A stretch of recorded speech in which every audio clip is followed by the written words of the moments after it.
be a live emergency. We're talking to the owner of an emergency rescue and response company when a woman storms into the office. Ja. She says she needs help because there's an intruder on her property. And within seconds, our man responds in person.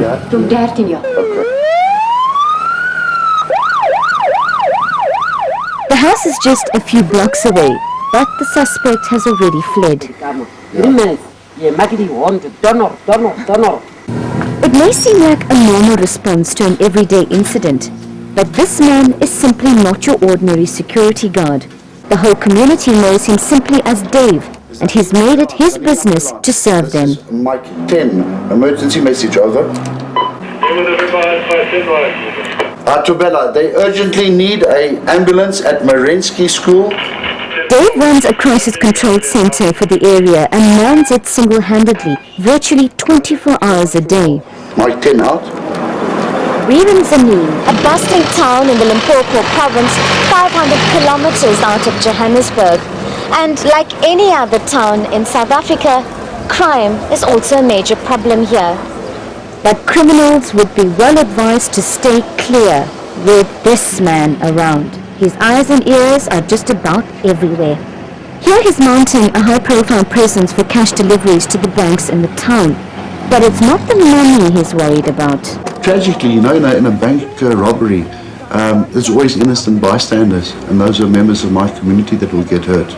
It's not the bank's money we worry about, it's the lives we're worried about. It's half an hour later and we're back at the crisis center, where the phones seem to ring continuously. This call is from a rape victim who is counseling compassionately. In the meantime, there's been a second serious injury at the local high school. Iowa, negative. It's another neck injury. It's halfway through the day when we're finally able to continue with the interview. What security service don't you provide?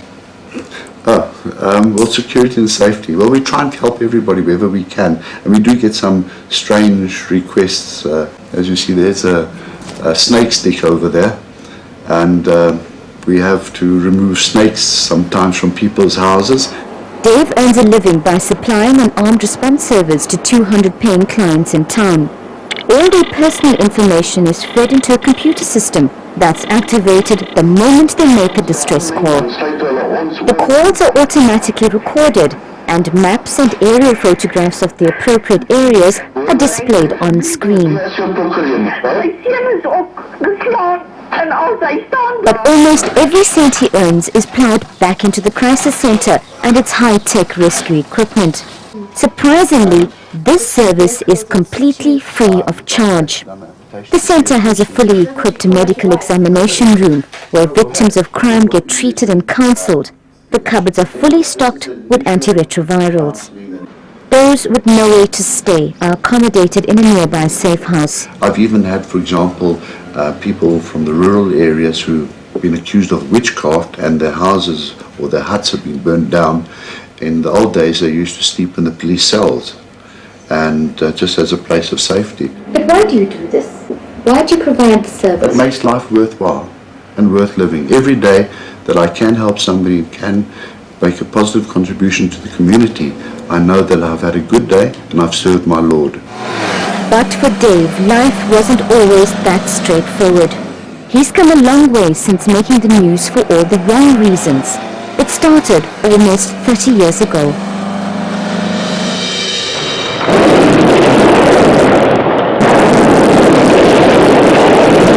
On the 28th of April 1975, a small war broke out in downtown Johannesburg. First news said a group of 6 terrorists had taken over the Israeli consulate in Fox Street, opposite the Carlton Center. Hundreds of soldiers and policemen were rushed to the area. Government ministers and senior officials converged on the scene. We want to know exactly where are your officers. Entrance door.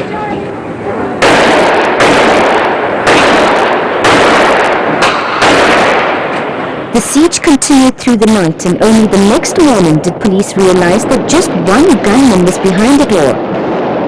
At At the time, the Reuters news agency reported that 21 people, including 3 children, were being held hostage by a lone gunman. Around 40 bystanders were injured and 1 man died. South Africa's newly instituted television service hastily announced its first evening test broadcast. Good evening, and welcome to our first evening television test broadcast in South Africa.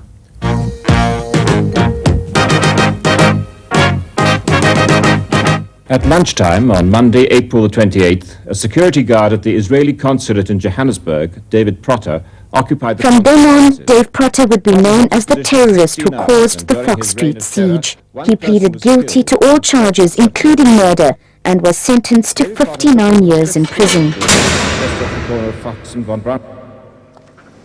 Then, on the 4th of July 1991, after serving only 16 years of his jail term, Dave Protter was suddenly released, unconditionally. It was a traumatic shock. A traumatic shock? Yeah, I literally cried like a baby. It was a very different South Africa that you re-entered after spending 16 years in prison. I felt like Roep van Winkel. But yes, it was actually frightening. I was afraid to move around in crowds. I was afraid to go near a shopping centre. I had to relearn how to drive. I had to relearn how to use a motorbike. I had to learn how to use an ATM or a touch telephone.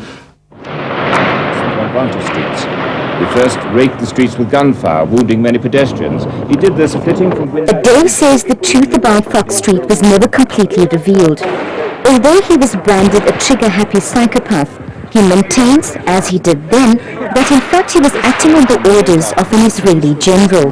The whole tragedy began as an instruction, a security exercise. I was a young, naive, enthusiastic operator. I was given instruction to penetrate as a security test the Israeli consulate.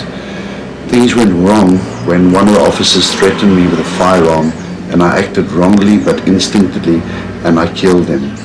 And from there on it escalated out of hand.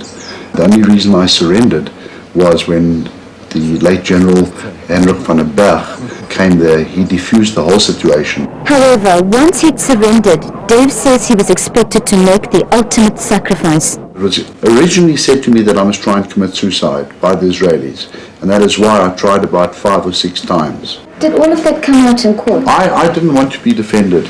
I made a statement and I said this was my instruction, and I pleaded guilty, and it was immediately rejected by the court as being absurd and the thinking of a mentally disturbed person. It was subsequently confirmed that I was definitely not a psychopath, and I was then decertified by the Supreme Court. In its judgment, the court also found that ricocheting bullets from crossfire caused all the injuries, rather than direct fire coming from Dave's gun. Dave, why did you choose to come to Zanin? Oh, Mahubashlov, I remember that from childhood. Settling down in the tranquil environment of Zanin was the turning point in Dave's life. But while life here may be a far cry from his cloister jail experience, his prison memories are still very fresh and raw in his mind. 2 occasions they actually took me to the gallows and actually started hanging me, saying that I'd already been convicted and sentenced to death. Eventually, then playing around hanging me, I burst into tears and wet my trousers, and found myself again chained up on my bed in my cell. And that happened twice. That trauma still does stay with me. But the point is that it was very difficult for them to understand that one person could keep a whole number of people at bay for so many hours. After his release from prison, Dave met with some of the people who were injured during the siege. That actually gave me inspiration to re-enter society with my own name, because a lot of people said I must change my name and even go overseas. I said no, I'm not changing my name, I'm not running away. I'm going to do something to contribute back to society, and that is why I'm here today.